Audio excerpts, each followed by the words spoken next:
तेरे टक्कर की एक लड़की मिली है, तेरे साथ शायरी बैटल करना चाहती है। तो बुला मेरे भाई।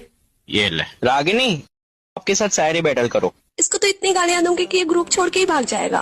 अरे ऐसा मत करो यार, मुझे गाली वाली मत देना प्लीज। देखो कितना मासूम बन रहा है, जैसे दिल का सच्चा है। जाकर दूध पी और सो जा, मेरे सामने अभी तू बच्चा है।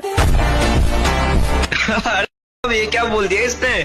मेरी भी सुन कि 2 पल की जिंदगी मैं तो ऐसे ही जीऊंगा। वाह वाह वाह वाह। अपनी बरा तो ऊपर करो, मैं तभी तो दूध पीऊंगा।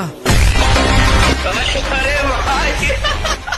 मेरी भी सुन कि कुत्ता है तू, एक दिन कुत्ते की मौत मरेगा। पहले अपनी छोटी लुल्ली का इलाज करा, मेरा दूध पीकर क्या करेगा। अरे भाई देख भाई, मिल गए तेरे टक्कर के। ले मेरे भाई फिर इसे थाम कि फूल है गुलाब का, इसको ऐसे मत फेंको, तुम्हारी चीखें ने निकलवा दी। एक बार मेरा लौड़ा लेकर तो देखो। भाई भाग गई।